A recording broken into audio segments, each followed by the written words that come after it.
Be informed, be inspired. Join us for the Pregnancy, Birth and Beyond show.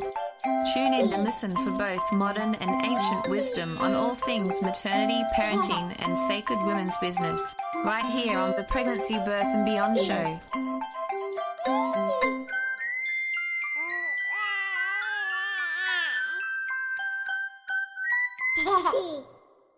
You're tuned now to Pregnancy, Birth and Beyond, contemporary conversations where stories, science, traditions and new ideas meet. Our show is coming to you from the studios of BFM in Byron Bay and is broadcasting across Australia on the Community Radio Network. And you're here with me, Lara Marchand and Kimberly Lipschus. When a baby is born, a new family unit is also birthed. There's a lot to learn and a lot to adjust to. While life goes on around you, for a new parent or parents, their world with a newborn actually shrinks. It becomes their entire universe. In this episode, we talk with Natasha Marchand and Bianca Sprague, founders of Bibo on what to expect and how to prepare antenatally for the postpartum journey ahead. And I was able to catch up with Natasha and Bianca over a Skype interview where I asked, what is the postpartum period like for new parents? And just to give us all a bit of an understanding of what that period is.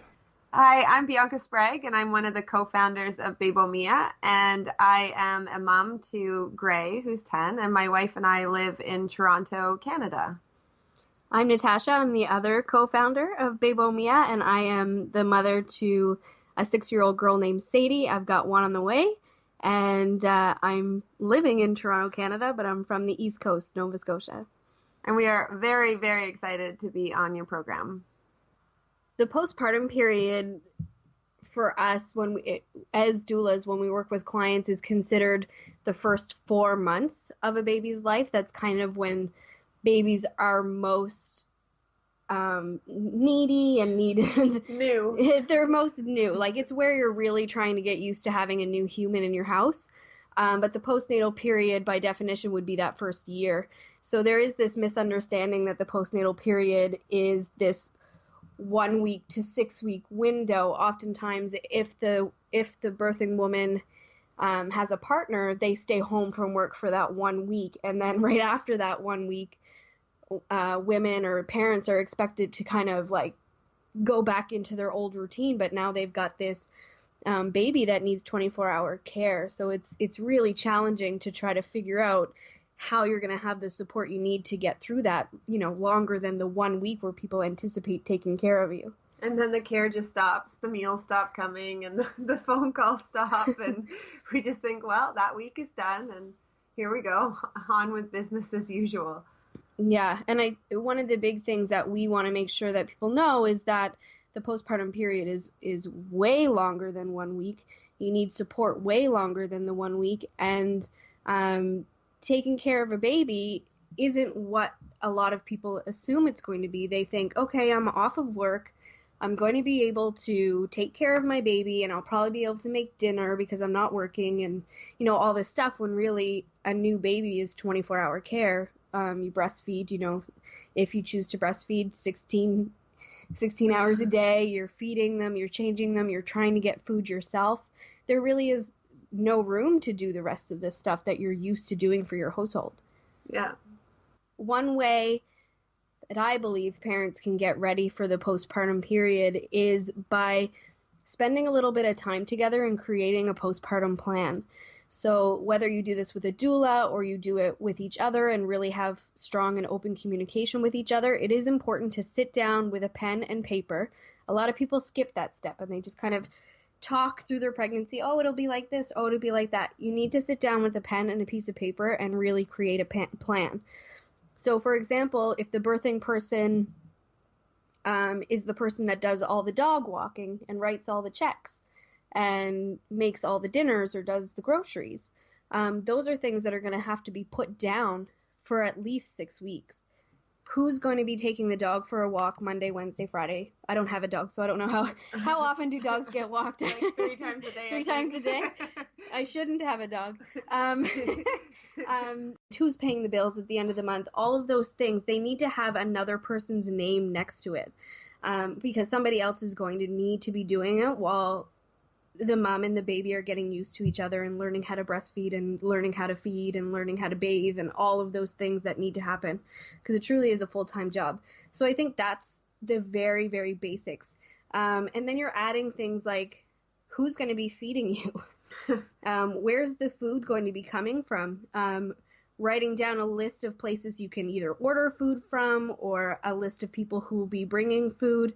One really great idea we'd like to come up with is meal train. I know that's very big in North America. There might be something quite similar where you are, where it's like friends and family can pick different days of the week to make a meal and bring it in and drop it off at your house, so that you're covered for a full, like, couple weeks, usually 1 or 2 weeks, maybe more if you're really lucky and have lots of friends and family. So practical things like that are really important. Make sure they're written down with names next to it for who's responsible for doing that, because it can't be the person who just gave birth. And the reality is, so many people, they say, like, I know we have lots of friends that would say, oh, let me know what you need. And it's great to actually task something while people are in that let me know what you need mode. So, this is what I need. I need you to make sure every Tuesday the garbage bins get pulled out to the curb, or I need, whatever, my laundry done on Fridays, so that people actually have the tasks that are going to support you in the nitty gritty of keeping your household running. It may seem demanding or almost counterintuitive, but the first few weeks after having a baby is actually the time when you need the most help. Acknowledging that is the first big step. The two co-founders of Bibomia take this concept one step further, and they specifically suggest asking what you need. It's very challenging to ask for help, and I know that both Bianca and I share the same postpartum reality that we had with our daughters, was that we didn't ask for help.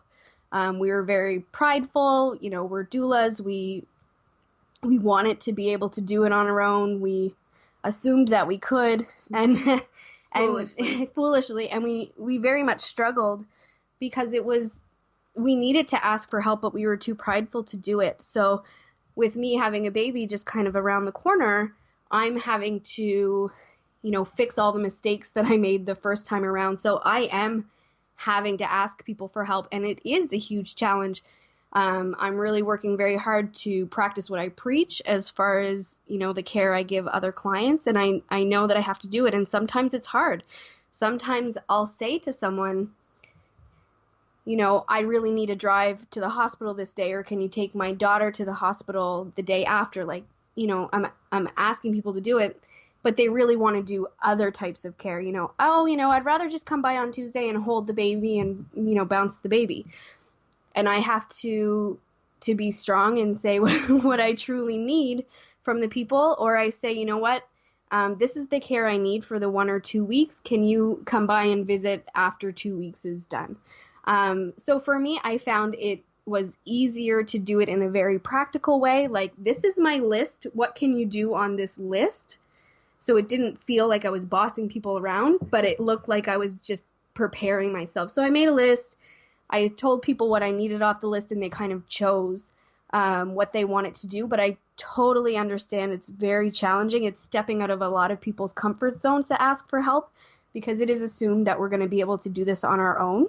But the more people do it, the more people go out there and they be brave and they ask for the help they need, the more it lets the rest of us be able to do it as well. But if you start just with the real small things, like, I know asking someone to catch up on your laundry is a big favor, and there would be only a few people that I would ever ask to support me with doing my laundry postpartum, Natasha being one of them.